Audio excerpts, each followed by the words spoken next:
这个音乐放好之后呢，我们接下来就放绿旗，看一下我们的设计的程式是不是 OK。好，接下来看一下咯，我们就直接按这个大的绿旗，这右上角的绿旗开始。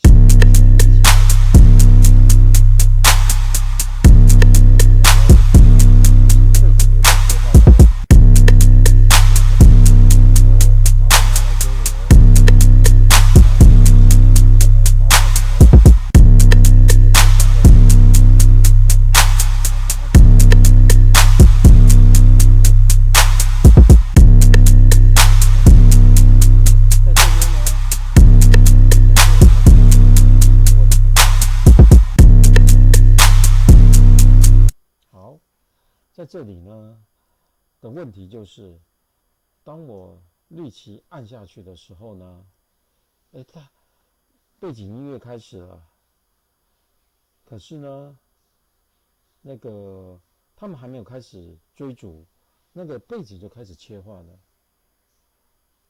那我想要问一下同学们，这个问题要怎么解决呢？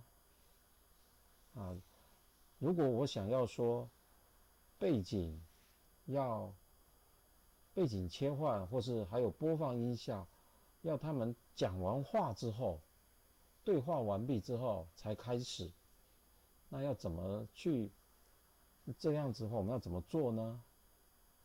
好，这样子又要回到我们之前在对话里面讲的一样哦，一样的方法哦，小朋友应该记得哦。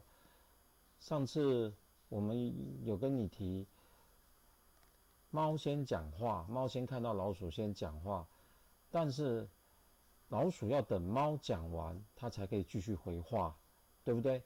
那同样的道理，在背景舞台这里，如果我们要让背景跟音效等他们对话完毕之后才开始，那我们就要去算老鼠或是猫的时间，对不对？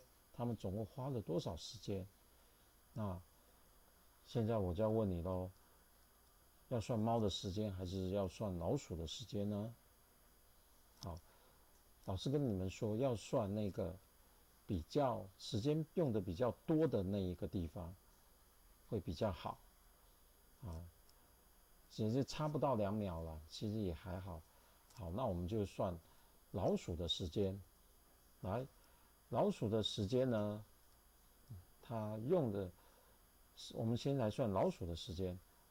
老鼠时间是用的，总共是用的6秒、2秒、12秒，这边是12秒，然后再加上2秒、14秒、16秒，老鼠总共用了16秒的时间才开始要准备移动，对不对？那猫呢，它总共用了2秒、2秒、1秒、1秒，这边是6秒，同样12秒、14秒。其实猫动作会比较快，因为用了14秒之后就要往前冲了。事实上，我不希望说猫动作这么快，因为呢，你要让老鼠有时间跑嘛。所以说我希望在猫开始追老鼠之前呢，因为老鼠用了16秒，猫不能比它少，所以猫至少要给它用到17秒，至少要17秒啊，比16秒还要多一点。那所以说呢，在这里呢，我还要再让它等待呢，我还要在这里让猫去等待3秒，这样子全部加起来，猫就总共用了17秒，老鼠呢16秒的时候就会跑，猫呢要等到17秒的时候它才开始追，这样子会比较好一点，因为要让老鼠先跑嘛，不能让老鼠先被抓到啊。好，那那我们再回到舞台这个地方。那在舞台这里呢，小朋友就要知道咯，我们要怎么样才要开始背景的切换跟音效呢？所以说我们要用那个时间最久的，那就是猫，对不对？猫总共我们刚刚算的是17秒才开始追，所以我们在这里呢，我们要让猫在这个地方呢要等待呢，哟，这个怎么拉不过来？好，等一下，我们这个地方要等呢，等17秒钟，这时候才开始做背景切换跟音效才出来，等于说他们开始追的时候才出现背景切换跟音效，而不是一开始就跑出来。好，那我们就按绿起来试试看。再跟你们讲，这里小朋友这里可以放到更大哦，可以放全萤幕哦，所以这样子会比较好看。有本事来追我哦，大笨猫来追我哦。好，现在都没有声音，背景也没切换，现在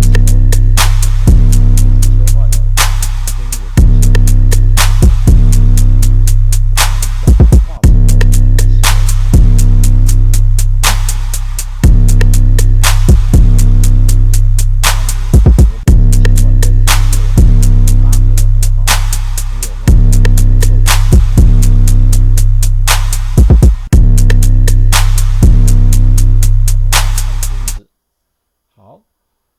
那关于我们游戏呢，做到这样子就算是完成了。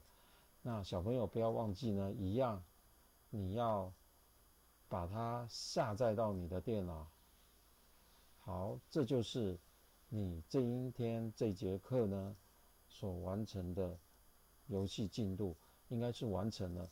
那下次呢，我会教你怎么样把你的这个档案呢，放到交作业的地方去。我们之前小画家简报啊，我们交作业的地方我们要放在那里去。好，要记得哦，你这个作业很重要哦，你要记得你存在哪里哦。你要按一下这里在资料夹中显示，现在这个是存在下载区这个地方哦，是存在下载区这里哦。要记得你的档案哦，到时候你到时候找不到的话，你辛辛苦苦做的可能又要重做，那就很麻烦了。好，那我今天就讲到这里。